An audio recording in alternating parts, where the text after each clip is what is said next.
Thank you for joining Waterbreak. This episode is brought to you by Dusty Rose Tallow. To find out more about them, go to dustyrosetallow.com. Enjoy Waterbreak.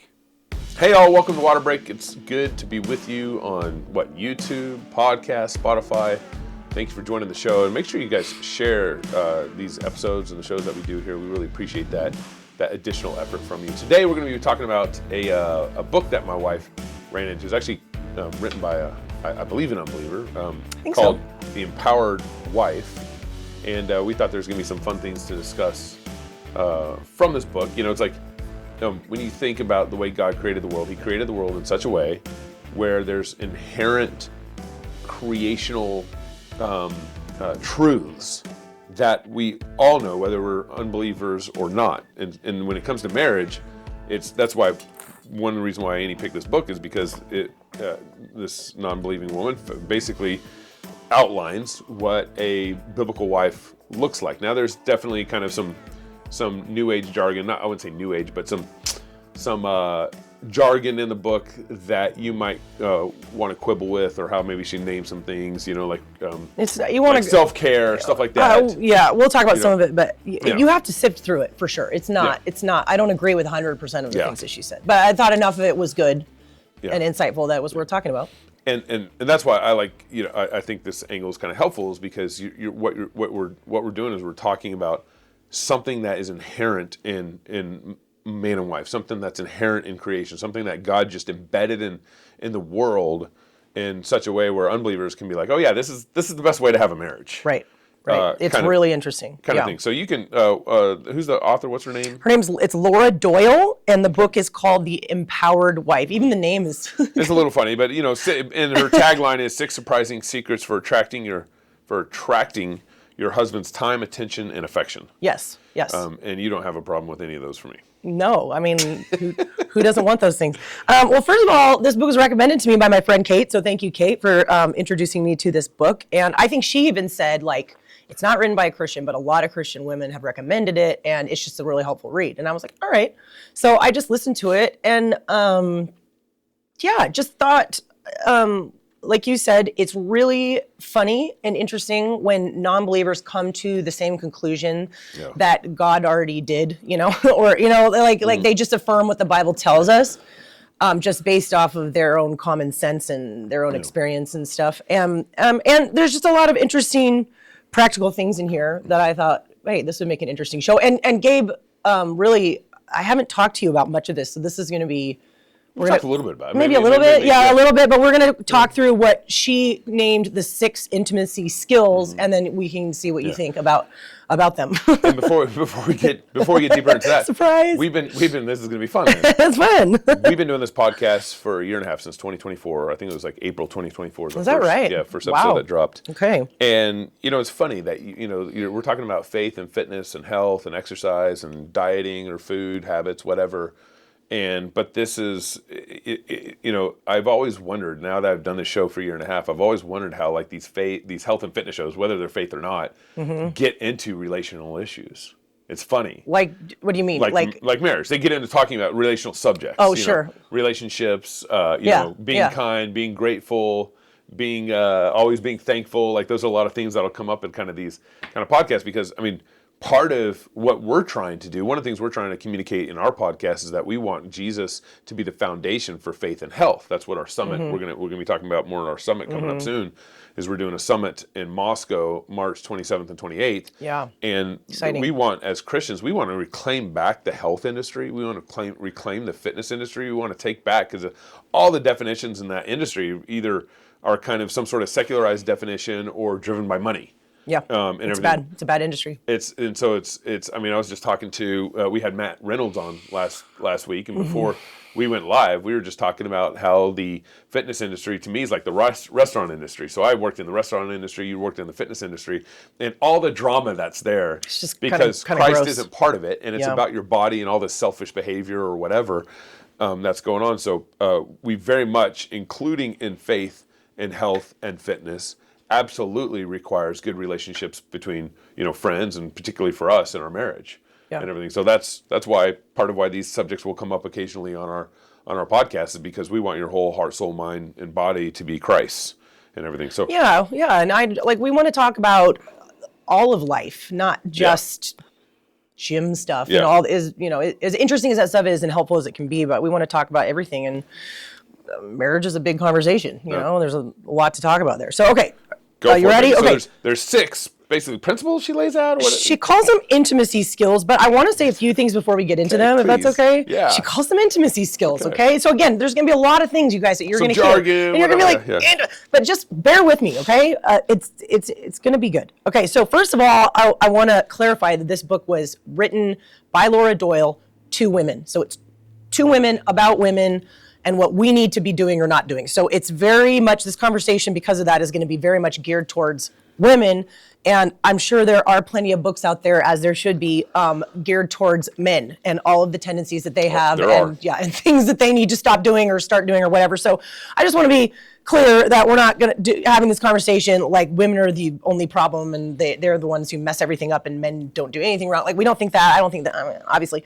But she really only talks to women. She really only does, which I actually really appreciate, because one of the biggest problems, I think, with just the way that marriage counseling is right now, if you go talk to just any kind of secular counselor of any sort, I just feel like the world is really hard on men, and women do struggle a lot of times to take responsibility for their own stuff. Even in the Christian world, it's really hard to speak to women. They don't take it well if a pastor preaches something, or they just don't like it. We don't like it. We've talked about this on we do not like being called out on anything, even when it's a really, like, I know everybody's an individual, but there's definitely certain behaviors that are very specific, generally speaking, to women that we all tend towards doing or being or whatever. And just a lot of times people won't talk about it. So she's talking to women here. So just to be clear, that's what we're doing. In the prologue, or in like the first chapter or two, she talks about just generally the state of marriage counseling in America. And she cites stats and everything. I didn't write any specifics down, but she was basically, her conclusion is that marriage counseling, is up. Like, more people are going to marriage counseling than ever. There's more marriage counselors than ever. The divorce rate is higher than ever. Yep. It is statistically, antidepressants are higher than ever. It's statistically incredibly unsuccessful. And I didn't really know this. It's interesting to hear stats sometimes, like when you hear stats about like Alcoholics Anonymous, and actually the people who come out of that program have a very low success rate, and you're like, stats are interesting. But she literally at a certain point said that she called them marriage counselors instead of marriage counselors, because marriage counselors, because you are very, very likely to get divorced if you and your husband go to marriage counseling. Wow. And I don't know, like, if you brought that into like specifically Christian marriage counseling, maybe that stat would change. I know that generally that does happen in the divorce stats of divorce. Yes, I know that divorce control the data. Yeah, divorce is lower amongst Bible-believing Christians. Yeah, so maybe I don't know all the details there, you guys, but it was just really funny. She had very negative things to say about just the standard state of marriage. She doesn't have a problem with the idea of marriage counseling. She's just like, I understand that a lot of marriages are having a lot of problems, which they are. Men and women are just having all these problems. But she was like, marriage counseling, it's not going well. They are marriage counselors. And then I just thought this was interesting. She says a bunch of stuff, you guys. So if you're interested, just read the book.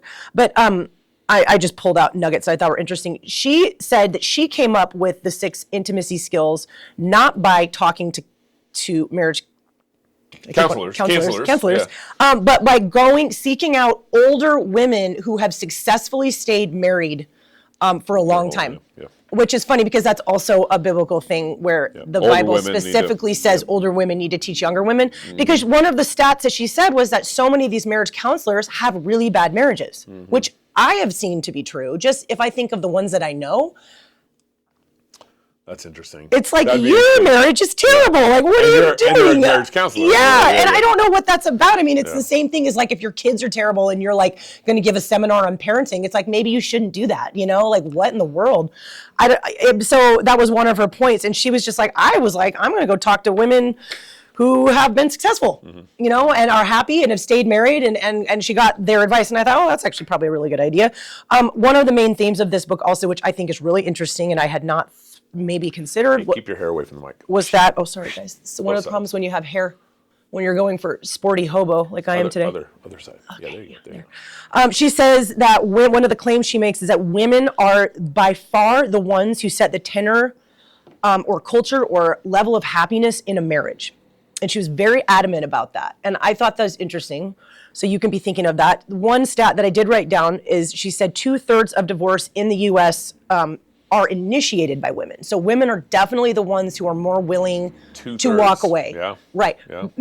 And I don't know, maybe they should, maybe they shouldn't in those instances. I don't know. But it's 2/3 of the women. And she said when you get up to like college educated women, like in any of those married cases, 90% of those marriages, it is instigated by women. Wow. And she also really holds very strongly to the claim that good men, and she has to kind of do that in this book. She has to say like, listen, if we're dealing with physical abuse, if we're dealing with dangerous addictions that your spouse just cannot or will not kick, she listed off a couple other things that you need to leave. Like, she's like, this is not, I'm not just saying like, never get a divorce ever. There is grounds for divorce, and we know the Bible says there is grounds for divorce. So of course we want to be clear about that. Yeah. But she's basically saying, if you are married to a good man, you know what I mean? Like, he has problems, he sins, he has problems, but he is a good man, and he is.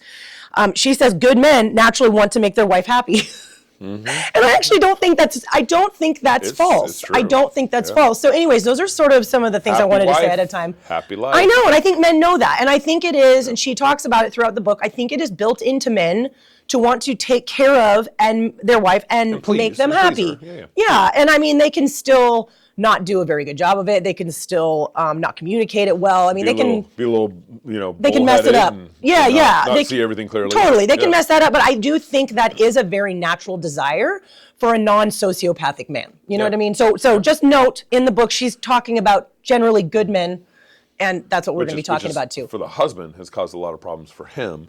Because if his highest virtue in marriage is just wanting to please his wife and make her happy and make sure she's happy, then they aren't going to. That could cause problems too. For him, because where he's not trying to address issues that will cause fights, or he's not trying to bring up problems because then she's not going to be happy or whatever, So it could also make the husband basically abdicate his responsibility. That's very true, and I think that would be something that would need to come up in the book about the men. But this is about women. Right. But you're right about that. Right. You can be so concerned with just appeasing your wife that you are a wiener, and that really can cause more damage than good. Yeah. But you're right. It is built into normal men. Okay, so hopefully you're not married to a sociopath. So here we go. 6 intimacy skills. I'm going to say them in the order that they come in the book, and I really think number 1 is weird that she put it at number 1. It is self-care.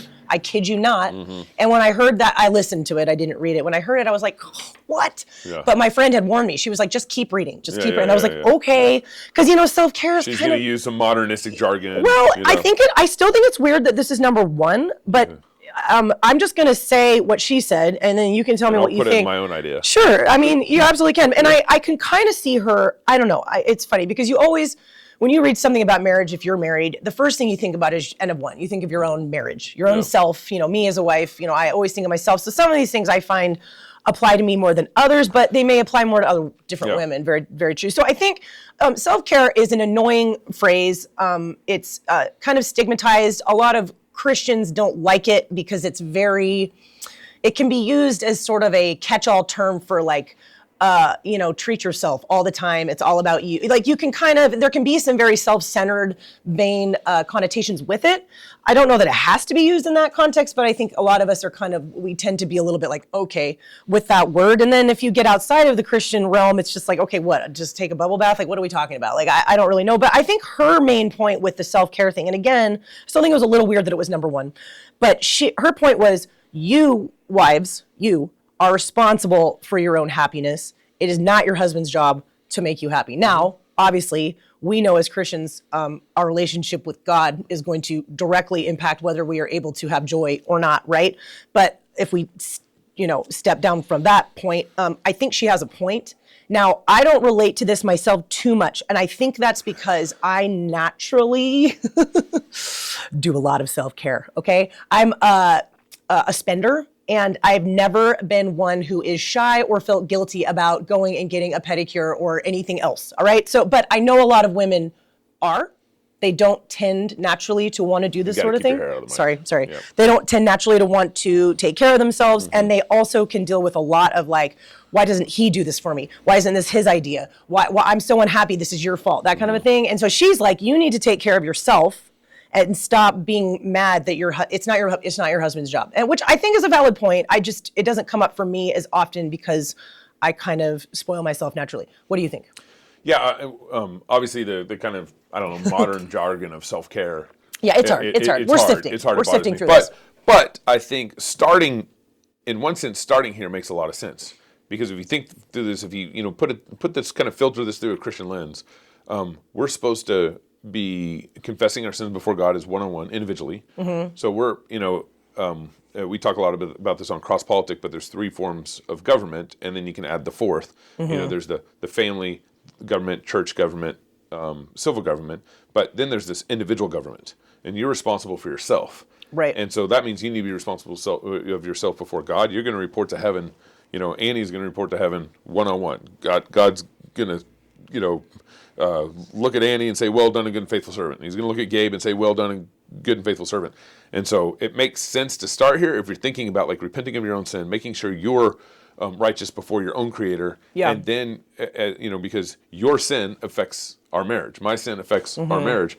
And so self-reflecting, dealing with your own sin in your life, that's how I would change the nomenclature here. But then there's some Bible verses I kind of wrote down here. One was Matthew 22:39.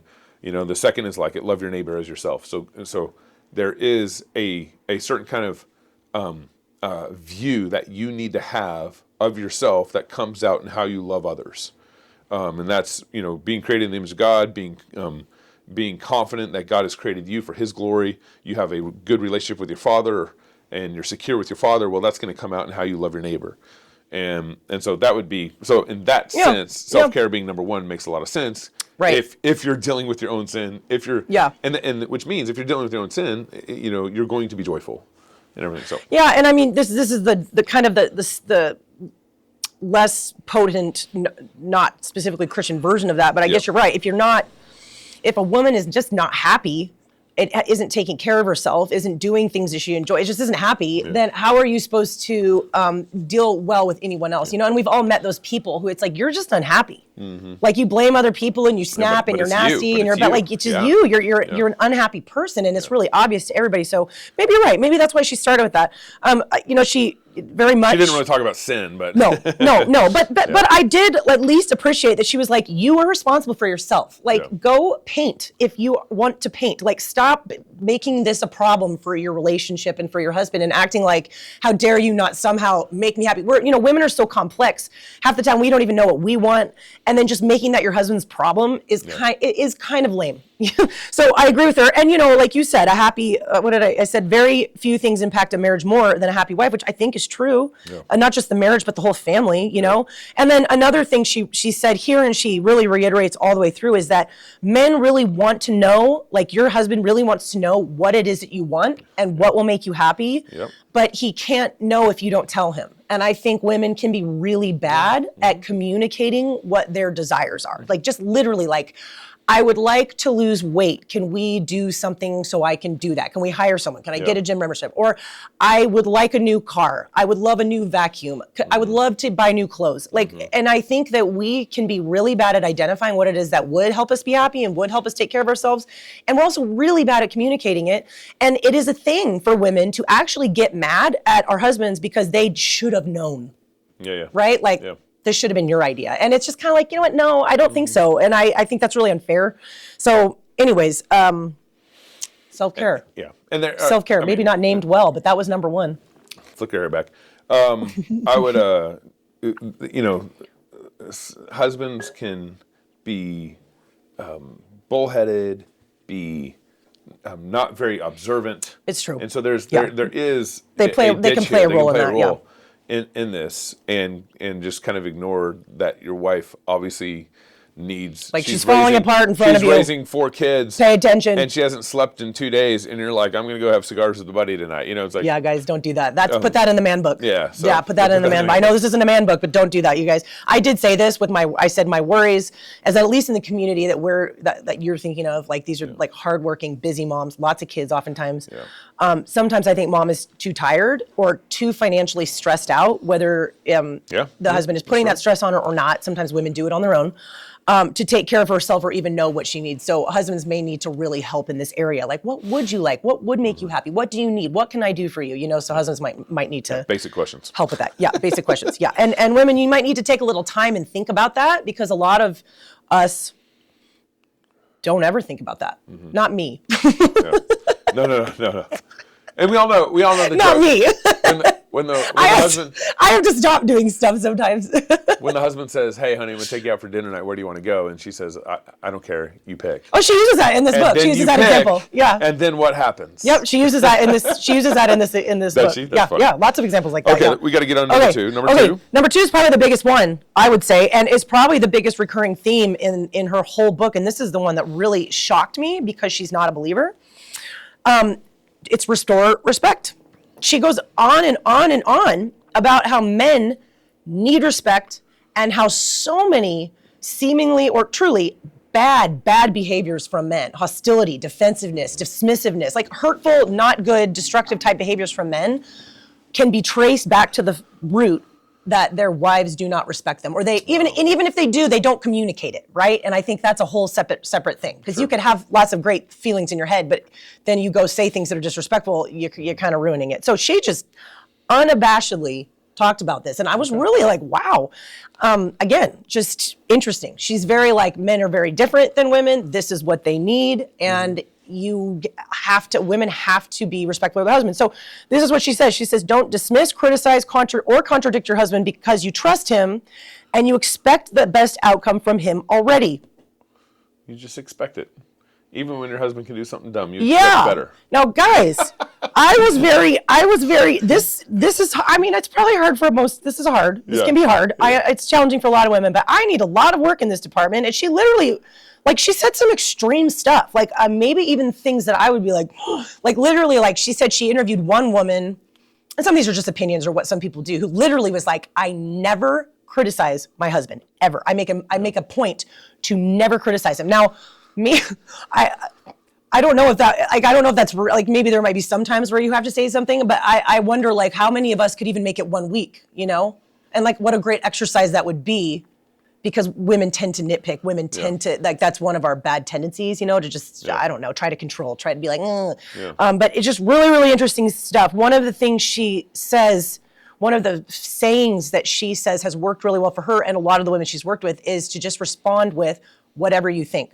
So rather than being like, let me fix this for you, let me give you my better idea, let me tell you what to do, let me tell you how to do this better, just be like, you know, if your husband's like, hey, I'm thinking about whatever, trading in the car for something different, or I'm thinking about, painting the whatever, getting a new whatever. That's her thing, is just say whatever you think. And she's like, you can put something else in there, but she's like, that's a really good phrase that's basically communicating that you are, it doesn't even mean you have to agree. It's just you're communicating that you're honoring their thought or their opinion or their choice that they're making. What do you think about that? Well, I mean, again, I think she's seeing some things there, like a blind squirrel finding a nut, and I mean, it's a pretty big one, but yeah, and it's a very big one. Yeah, and she's seeing it, and I would just want to make sure it's more scripturally defined on what that respect is, and I would want to make sure that, I know, I read sections of her thoughts on this, and I don't want to reduce it, but the respect is. Happens because you married your husband, not because he's necessarily doing great or doing not so good in the marriage. Like, you're called to respect your husband because that is how God made it. Now, it's not. You see in scriptures, you see that God commands women specifically to respect their husbands. You never see that command go the other way, where husbands are supposed to respect their wives. But that doesn't mean husbands shouldn't respect their wives. I think God is particularly talking about the areas that are going to be particularly a problem for the wife and the areas that are going to be particularly a problem for the husband. And he's emphasizing that in these exhortations that you find in scriptures, 1 Peter 3, Ephesians chapter 5, Titus, and so forth. Yeah. And so I think this is one of the reasons why this is such a big one, and she found such a big nut kind of thing, is because it's so key for marriage and our relationship and the dance that God has created between us. Yeah. I mean, respect is fuel for the husband. I know. And it was just, I already knew that. Like, it's like, that's preached pretty regularly. It's very, like you just said, it's really clearly outlined in the Bible. So this wasn't like new information for me by any stretch of the imagination. But just reading it in this setting, I don't know, it just really hit home. And I don't know if it's just because someone this far removed from biblical teachings also come to this conclusion. I don't know if it was all the examples she gave, but it was just like, wow. She was like, it's like oxygen. And she was like, wives are so disrespectful, and they're disrespectful all the time. And what do you expect? And it was just kind of like, oh, that's true. And this is like part of what needs to be undone so much is we have so much modern baggage and influence on Christian marriage. Yeah. And so when the Bible talks about the wife should respect her husband, immediately the modern baggage and false narratives come flowing in and saying, so that means the wife can't talk back. That means the wife can't give her opinion. That means the wife can't tell her husband what she thinks. And that's false, but it does mean that the wife should approach her husband in a way that she's respecting him. Even if she disagrees, even if she has an opinion, even if she's thinking differently on how her husband's thinking about that. Yeah. It's how you work with each other and how you communicate what respect looks like in the marriage that's so important. Mm-hmm. Not the fact that maybe you're going to disagree over something.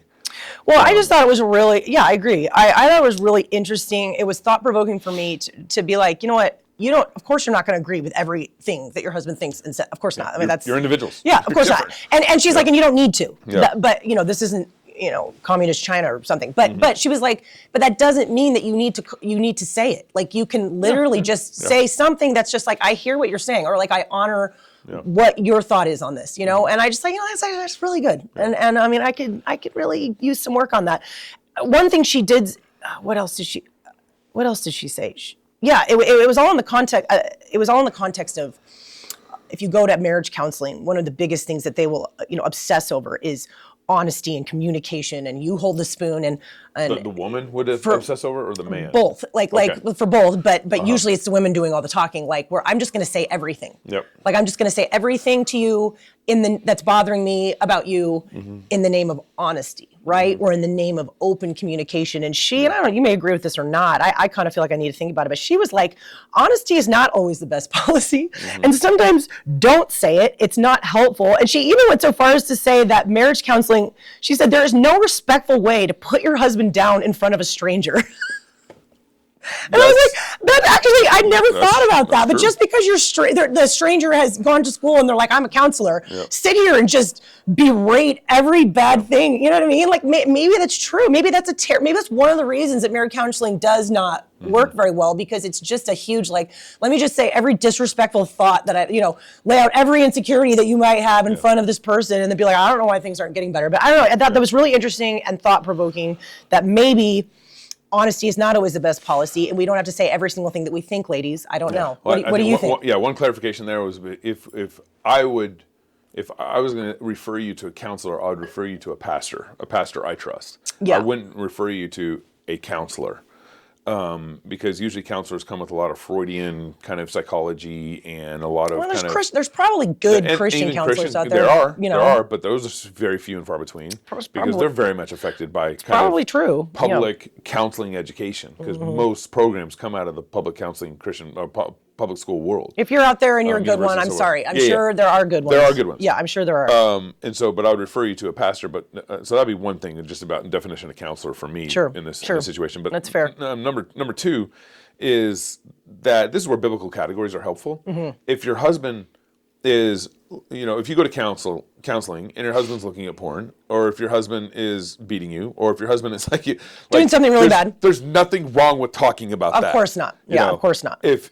If you're a petty woman going to counseling, and then you're finally glad to have a third party hear all your petty complaints, then you need to deal with some serious sin in your own life. Well, and it's just it's just not helpful. Even if it is, I think maybe that's her. She's not talking, and again, she clarifies at the beginning of the book, like, please get help if you are dealing with a dude that really is, doing really bad stuff. Yeah. Exactly. We're just talking more normal people here. But I think her point is, like, some of your complaints about the current state of your marriage might be true. He might be dismissive. He may be on his phone too much. He may be whatever. But her point is like, is it actually helpful for you as the wife to just sit here and constantly 100%. list them off? You know, and she's saying no, actually. Yeah. And again, this is a book written to women.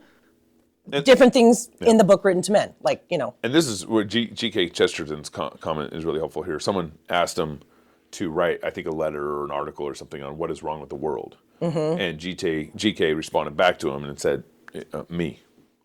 That was it. That was his answer. What's wrong with the world? Me.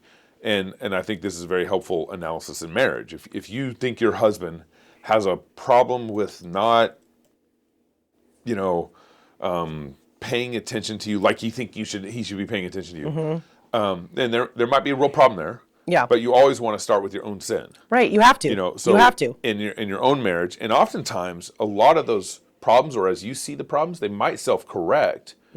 Because either they're a problem because of your own blindness and your sin, or they're a problem because you're actually the main contributor to the problem, and those kind of could self-correct, or they're actually a problem because your husband is just oblivious to you in how he should be honoring and studying you and all that stuff. Yeah, well, and to that point, she said, disrespected men often react defensively, dismissively, and or hostilely. And she says, she's like, this is not an excuse for that. They shouldn't do that. But she's like, that's what they do when you disrespect them. And I just thought, and again, we're just talking about what women can do. Like, you got to deal with your own stuff. She said, if you think he is and treat him like he is smart, capable, and confident, he will literally be all those things. She called it a spouse-fulfilling prophecy, which I thought was kind of funny. Yeah, fair enough. And a couple other things here we can move on. This is probably the one we're going to spend the most time on. One thing she did bring in one point with regards to children, because the dynamic can be a problem sometimes with wife, husband, and children. And she said, you're supposed to honor your husband and parent your children. But she said, once kids come into the picture, a lot of women, and I have seen this, will flip it and they'll honor their children and parent their husband. And that can really drive a wedge, like big time. We've seen some of that. Yeah. And it's a very motherly tendency to become overprotective, over-nurturing. Everything that you try to do to help is not good enough. And so either you get mean about it, or I'm not saying you, I just mean the husband, or you completely withdraw. And then you get these moms who are like, I don't know why he doesn't help. I don't know why I'm completely on my own. It's like, well, you know, you taught him not to. Not one thing he did was okay for you, like not one thing. So that, I thought that was very interesting. And then the last thing I wanted to say, and this is a point that she made, was don't confuse being respectful, saying something like whatever you think, don't confuse that with not telling him your preference. So if he's like, hey, what movie do you want to go see? Whatever you think. And then he takes you to Die Hard. And then you're like, I'm mad. It's Christmas movie. Yeah. That's not what you're talking about. One of her biggest themes is like, communicate truly what it is that you want. Your husband wants to know what you want, and he wants to make you happy. He's asking that question for a reason. And how is he going to make you happy if you won't tell him? So I just thought, okay, that's a good distinction. Anyways, any other thoughts on the respect thing? No, that's great. Just move on to number trace. Is that what it is? Yeah, 3.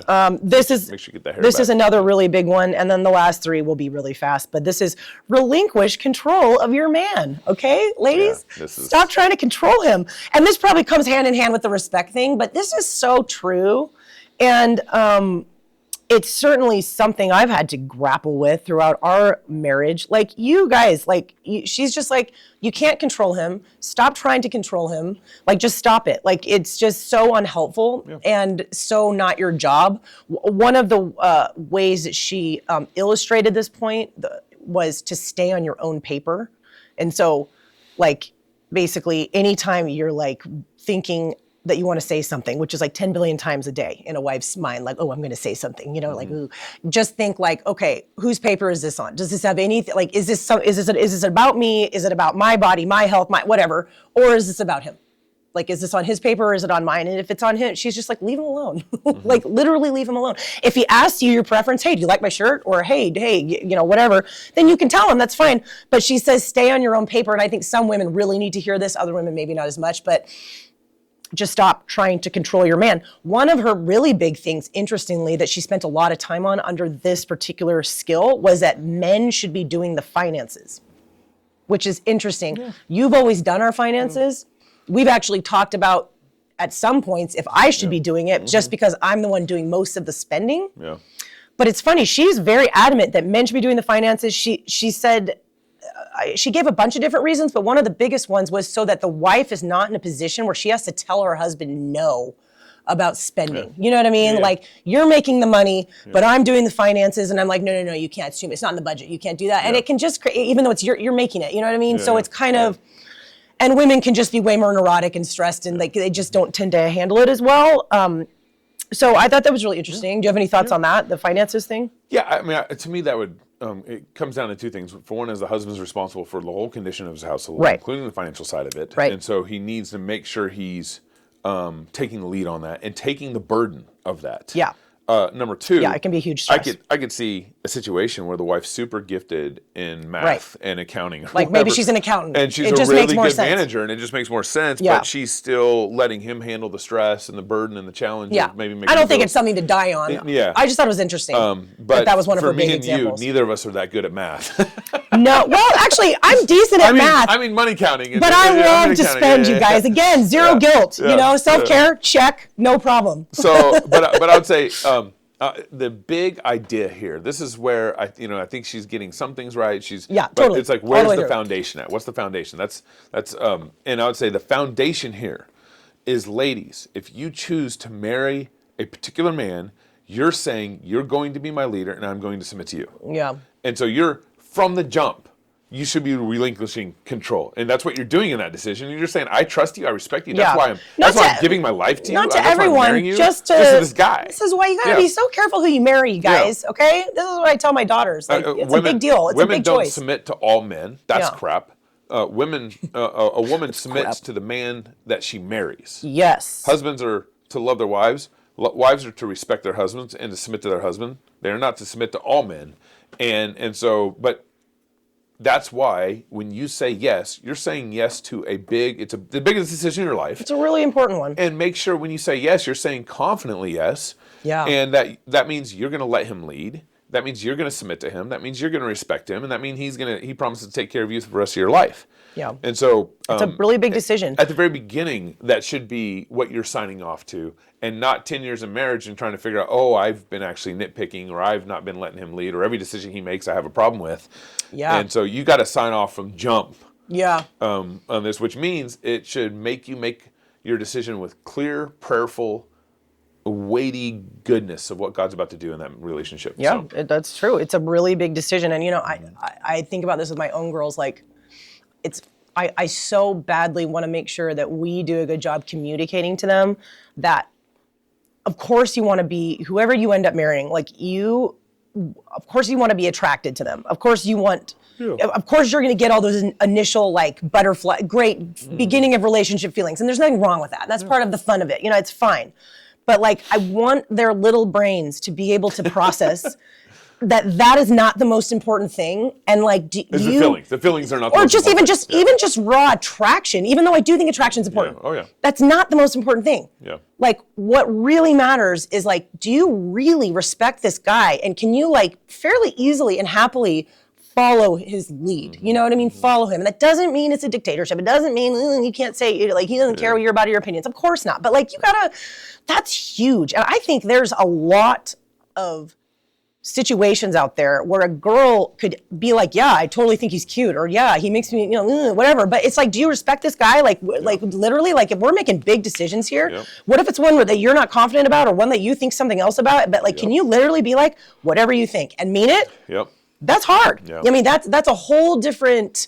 That's right. I don't know. I just really hope I can communicate that to my girls, because who you marry is so important. Yeah. And it's just a really big decision, and it's more than just he likes me and he's cute. That's just not good enough. It really isn't. So I really hope we can communicate that to our kids. Well, and I just want to add our daughters, This goes back to the creational point I made at the very beginning. This is a very, God made man to go out and take dominion, and he made woman to help.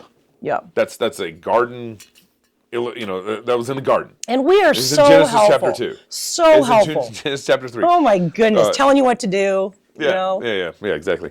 And so this is a creational thing. This is not just a moral commandment. Right. This is how God created the world. And so don't fight against the natural roles that God has given man and woman, and don't fight against the way that God knows best. Yeah, right. It's really, don't do that. And it's funny how, like, you want to probably marry a guy that you are really excited to help, not one that you're like, I'll fix him. And, that's another thing that everyone says, not believers, non-believers alike, like, don't, it's like a cautionary, don't marry a fixer-upper. Don't be like, I'll fix it, because that's not your job, and you probably can't do it. And don't do that. This could have been added at a different point earlier, but like, you are not the Holy Spirit of your spouse in your life. Right. Like, now your job's to pray for your spouse, love your spouse. I think a lot of wives do think they are the Holy Spirit. Encourage your spouse, but you aren't this some sort of like convictional Holy Spirit person in your spouse's life. That goes back to the, like, don't marry a fixer-upper. Right. Marry someone who's respectable and who can lead you. Who you're like, you can look up to and trust their decisions, and you're excited to help them. You're not a caretaker. You're not, you're not their mom. All these things. You're not their mom. It's not going to work. And so all these bad temptations will creep in because you actually married some guy who's a fixer-upper. Let the pastor do that. But at the same time, the beauty of marriage is that you guys are sanctifying each other over time, but that sanctification comes from your faithfulness to God and your relationship to God, and then how you obey scriptures as it relates to your spouse, your husband, or your wife. Like, so you do help your husband, you do help your wife, you do help them grow in the Lord, you do encourage them, you help them in sanctification, but it's because you're being faithful to God, you're trusting, resting, and growing in the Lord and reading the Bible, and that obedience to God is going to impact your husband, and vice versa. In a helpful way. Right, that's just how it works. The way God kind of created it in this fallen world. I just thought of this, and it probably belongs under one of the, I don't know, relinquish control. But maybe it falls under this one. But one note that she made, or one point that she made several times that I thought was helpful. I like practical things. You guys have probably picked up on that. I like really practical things. For wives, one of the things that she was trying to do was explain the difference between a desire that you have versus what's going to come out like a criticism.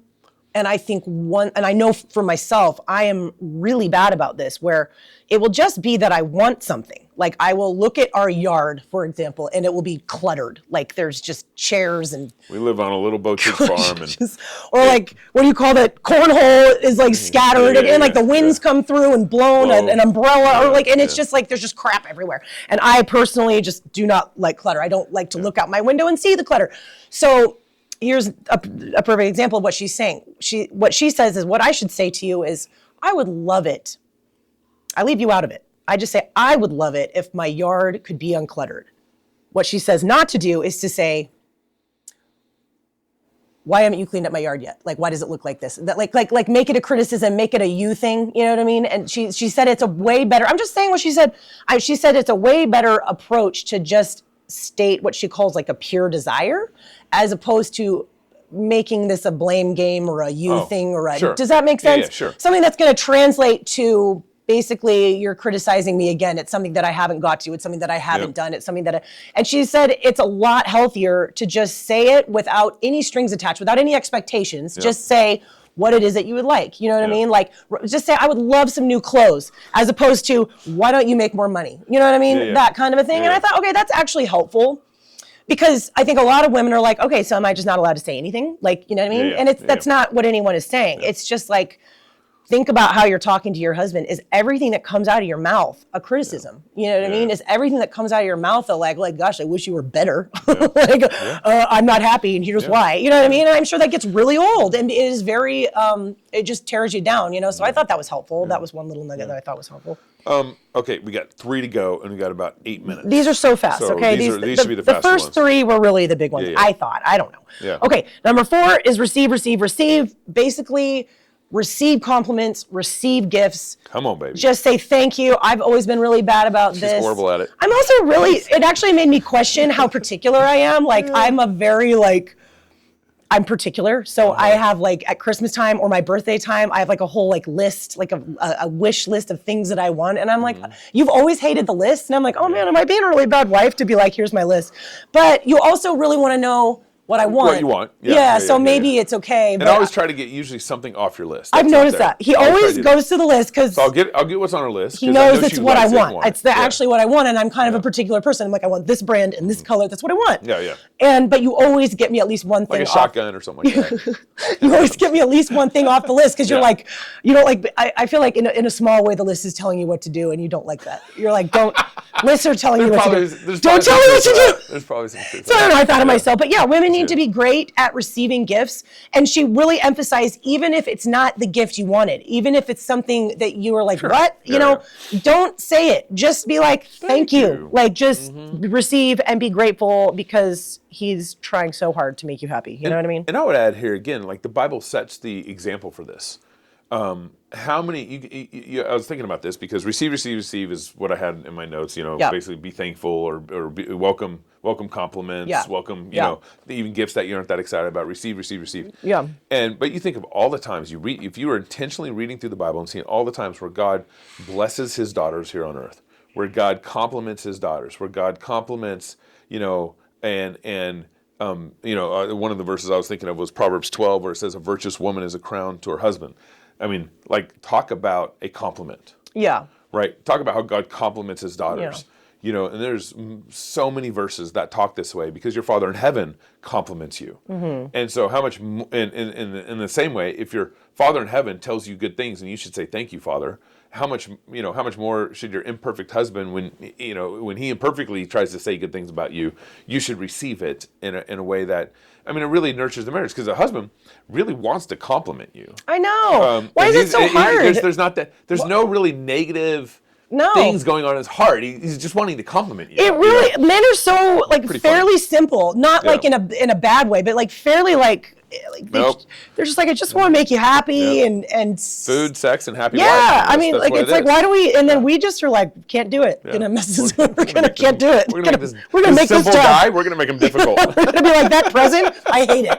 I don't know why it's so hard. Okay, the next one is vulnerability, and I'm gonna, you know what? I probably could have done better on this one, gone into more depth.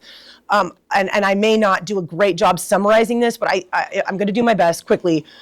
Her thought was, and this is a good one for me. I pray for my wife every night to be more vulnerable. I mean, like, this is a good one for me because I don't tend this way. And basically, her points were husbands really appreciate it when their wife is vulnerable. They do not see it as like weakness or pathetic or anything like that. And I think that's fairly obvious. And if you're more vulnerable, and that's another kind of stigmatized kind word. Of a modern-ish that a lot of us don't. Let's just be vulnerable together. But I think more honest. You could just say if you're being more honest about what is actually bothering you or what's going on with you. A lot of us tend to. That's kind of scary because you're putting yourself out there. Like I'm like saying I'm afraid that this will happen, and if we aren't willing to do that, we will lash out with anger. We'll say other things. We'll do other things that are really destructive and not helpful. So it's actually more helpful to be like, actually, this is actually what's bothering me. And I think that can be a helpful thing. Like and to just not be embarrassed about that, you know. And I might be kind of butchering that a little bit. I didn't do great on that point, but she said vulnerability is a really good thing, and that husbands appreciate it.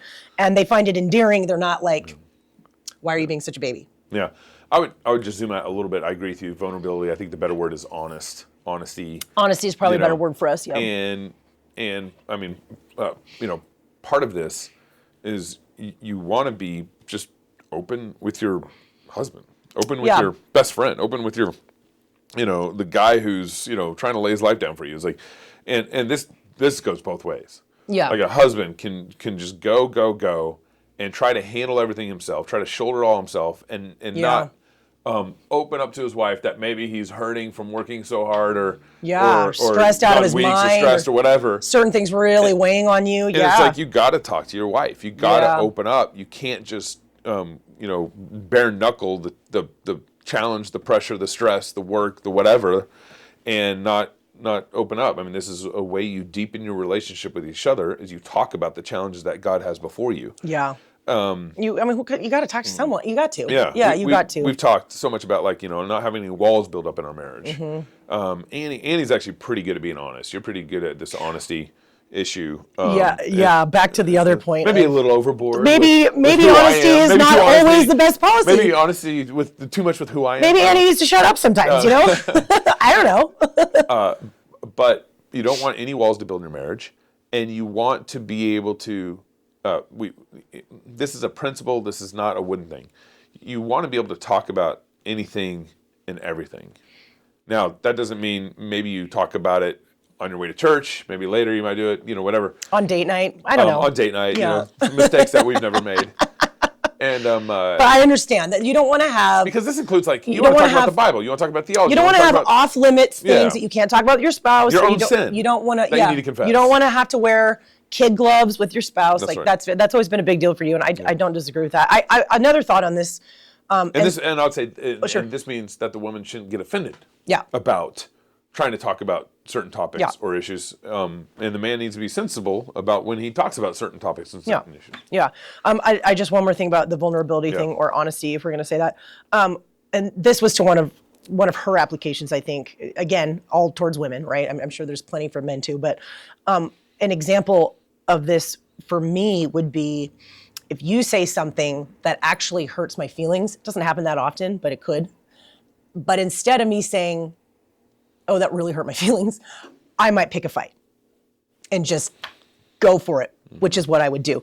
That's one of her applications. Is it's actually healthier to be vulnerable or be honest. Actually, I'm really scared about this thing, or actually that really hurt my feelings. But instead, we can just be defensive and then just start, throwing rocks and someone like me who's very I am very much not a doormat type. I am a fighter for sure. That's 100%. Actually, that really could apply to me. You know what I mean? Because sometimes it's just okay, just be honest. What is actually bothering you? And that could have completely avoid a conflict where all kinds of things can get said that shouldn't be said. You know what I mean? So that was one of her applications. I think it's helpful. I think that's good. No, it's good, baby. Let's go to this last one here. Last one. Refocus your view with gratitude. This one's kind of obvious, but very true. And she ended with this. She was just this is probably the most powerful one of all these skills, is that you really need to be grateful for your spouse. And she just would go through different examples of how women would just be because most people come to her when their marriage is not doing well. They're not coming to her when things are good. You know what I mean? And they'll just be my husband's the worst. There is not one good thing about him. I think I'm going to leave. He's lazy. He doesn't make very much. Just list off all these things. They may be very true at that point. Things have maybe gotten very bad, and guys have issues too. Maybe they're true, maybe they're not. But one of her biggest things with these women was we're going to sit down and we're going to write what is good about him. Does he pay the bills? Does he drive the kids to school? Does he you know what I mean? And that's actually a really, really helpful. And again, none of this is said to excuse really poor behavior from the other spouse. That's not what this conversation is about. But there is, if you married a good guy, non-psychopath, non-abuser type of a guy, you absolutely can come up with he's a great father. He's very, exactly. And the bar's low, but I would add here. I mean, when you get in a troubled marriage, when you lower the bar, what you're actually doing is expanding the grace. Yes. And so what you're trying to do is you're trying to reframe everything, but in such a way where it's actually you're lowering the bar to a point where you can start seeing success, but what you are doing yourself is you're extending bigger grace. Now that doesn't mean there's problems with the other person in the marriage or whatever. There usually is. Part of what happens when the marriage starts getting really bad is your grace starts getting really short and thin and low. So. Yes. Yeah. So she's just have gratitude and literally make a list, think about those things, and then say thank you for those things. You know what I mean? You don't need to lie, but I mean, she actually, some of her examples are funny. She's just in some cases, she kind of back to that spouse fulfilling prophecy concept. She would literally have women say something to a husband who had the habit of getting angry. Literally, the wife would say something "It's not like you to get angry." Literally, say something that's more positive than is actually the reality. You know what I mean? And I don't know what I think about that. I thought that was really interesting. But her point is you need to talk about your husband and to your husband about what you're grateful for in the things that he's doing, and that it is going to encourage him towards that kind of good behavior, not constantly whine about all the things that he's not doing. And that most good wives, decent wives, decent husbands, there are a lot of things to be grateful for, and that's where our brain should always go. And I mean, that's a basic biblical concept, but that was what she ended with. And one point she said was, how would you see your husband through a stranger's perspective? So if here I am, I've been married to Gabe, I I know you so well, and I could make a list of, well, sometimes he does it. He snores, or he does this. You know what I mean? Like, I could do that. But like, if a stranger who just kind of knew us from, I don't know, school or church or whatever, if they looked at you, what would they see? You know what I mean? And I feel like they would see great things, and and it would be a really positive picture. And that's a helpful exercise also, because you can become very obsessed with just the really small, tiny, unimportant things, and you can completely forget, like, oh, he's a fantastic dad. He's always paid the bills. He is very faithful. He's like really big things that are really important that you can just take for granted really easily. So I don't know. Any closing thoughts on that? The most basic disposition of the Christian life is gratitude and thankfulness. I mean, the scriptures talks about this again and again. Yeah. You know, rejoice in the Lord always, and everything give thanks. Paul says, rejoice again. Repeats it again. 1 Thessalonians chapter 5, verses 16 through 18. I remember for the first time encountering this Bible verse when I was 15 years old on a mission trip to the Navajo Indians in New Mexico. And I don't know why that verse stuck out to me, and I don't know why I remember that moment so clearly. But it says, rejoice always, pray continually, give thanks in all circumstances, for this is God's will for you in Christ Jesus. If you're confused on what God's will is for you, like, this is a great place to start. God's will for you is to rejoice always, pray without ceasing, and in everything give thanks. And so that's the basic disposition. Well, how much, if that's the basic disposition we have towards God in the world, then how much more should you have that towards your husband or your wife? And it's so easy to lose that. So it's a valid point. Well, that's the 6 intimacy empowered wife skills. Yeah, guys, listen, I would say if you're someone who likes practical, thought-provoking advice, and you are capable of sifting, okay? And I do think, you guys, and maybe you guys are, I don't know. But Christians have to be able to sift. Like, every, there's so many podcasts out there. There's so many blogs. There's so many books that, like, there's good nuggets in there, but you got to learn how to sift through it. Men are from Mars, women are from Venus. There's a number of books out there. That are worth reading. I would say worth reading. I would call this book worth reading, for sure. I thought it was helpful. I thought it was thought-provoking. It was fun to talk about all these things. And I think it's just, you know what, ladies. And you got to see a live marriage counseling session between you and my wife. Oh my gosh. Taking clients, whatever, just kidding. I'm so grateful for you. Oh, so grateful for you. I think that just a lasting thought, I think it is very interesting how impactful women are in every aspect of their life, especially with regards to their own children, family culture, and their you want a king or a simp? Their relationship with their husband. Like, it is true that your husband is leading, you are following, and there's kind of a dance there, but you are so, I mean, I guess that goes to the name of the book. You are very empowered. Like, there is so much that you can do for good. So much influence you have on your husband. So much influence, and I mean, that's exciting. That's great news. It's also it's a burden you have to, very thoughtfully carry, because you can do a lot of damage, or you can do a lot of good. And it was so interesting that her main point is that for most marriages, not all, of course, there's exceptions. Okay, if you're married to a legit bad dude, get out of there. But most marriages, the wife has so much more control over or impact on how happy you guys are, and I think she makes a good point there. I think she makes a good point. So we have a lot of work to do, And the wife plays such a key role in the kind of the aura that's built in the house. Yeah. That's why dinners are important. We've talked about this. That's why, men, you encouraging her as a wife of your house, you encouraging her with the kids. Like, I mean, she creates a lot of the tone and a lot of the flavor that's going on in the house. And so it's important that you ladies take responsibility for what God given you. So. Yeah, it's an important job. So we need to find a man book at some point to kind of even this out. That'll be the empowered husband. I checked. There isn't one. I'll write that book. That book. Did she write one for boys? Yeah. She didn't. She only works with women. She only talks to women. So, anyways. Thank you guys for joining Waterbreak. If you want to be in a conversation with us, email us at RenchMedia@gmail.com. Get ready for our health summit coming up in March 27th, 28th. Put it on your calendar. More information should be coming hopefully in December for that. So, again, thank you for joining Waterbreak, and we'll see you next week. Bye, guys.